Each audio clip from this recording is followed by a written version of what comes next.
بچوں کی والدہ ہماری زوجہ، اس کی ہماری زندگی میں کتنی اہمیت ہے، کبھی سوچا ہم نے؟ ایک سوال کرتا ہوں میں آپ سے کہ شاید ہمارے بچوں کی والدہ جو ہے ہر نماز میں ہمارے لیے دعا کرتی ہوگی، اس کی ہر دعا میں ہم شامل ہوتے ہیں، ہماری کتنی دعاؤں میں وہ شامل ہوتی ہے؟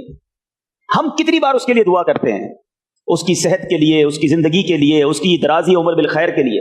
وہ تو اپنے سہاگ کے لیے، اپنے سرتاج کے لیے، اپنے شوہر کے لیے دعائیں کر رہی ہے، ہمارے کاروبار کے لیے دعا کرتی ہے، ہمارے پرابلمز دور ہو جائیں اس کے لیے دعا کرتی ہے۔ ہم اپنی، جس کو ہم وائف کہتے ہیں، زوجہ کہتے ہیں، اس کے لیے کتنی دعائیں کرتے ہیں؟ اور پھر کبھی سوچا کہ اس کا ہماری زندگی میں کتنا بڑا پارٹ ہے؟ کبھی اکیلے میں بیٹھ کر اپنی شریک حیات کے بغیر اپنی زندگی کو ذرا دیکھیں، بالخصوص وہ لوگ جن کے بچے ہیں، 2 4 5 بچے اگر ہیں اور بچے بڑے ہیں، وہ فیملی جس طرح گھر کو سنبھال رہی ہے۔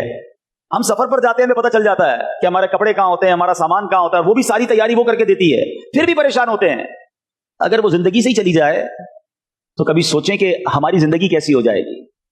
جن میاں بیوی میں محبت ہے نا، اللہ کی نعمت ضرور ہے، مگر جب ان میں جدائی ہوتی ہے، اور اگر بچوں کی والدہ پہلے چلی جائے، کیونکہ میں نے بہت کلوزلی اپنے والد کو دیکھا ہے، میں نے اپنی ایک آبزرویشن ہے میری، ہو سکتا ہے غلط ہو، کہ شوہر کا پہلے انتقال ہو جائے نا تو بیوی گھر سنبھال لیتی ہے۔ بیوائیں بہت ساری ہوتی ہیں کیونکہ اس کو پہلے بھی گھر میں رہنے کی عادت ہوتی ہے، بچے سنبھالنے کی، فیملی سنبھالنے کی، اسٹیبلش کرنے کی عادت ہوتی ہے۔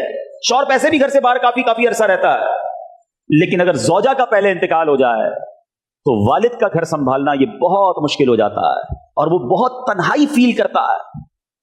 تو میرے بیچ اسلامی بھائیوں، اللہ کی اس نعمت کی قدر کیجئے۔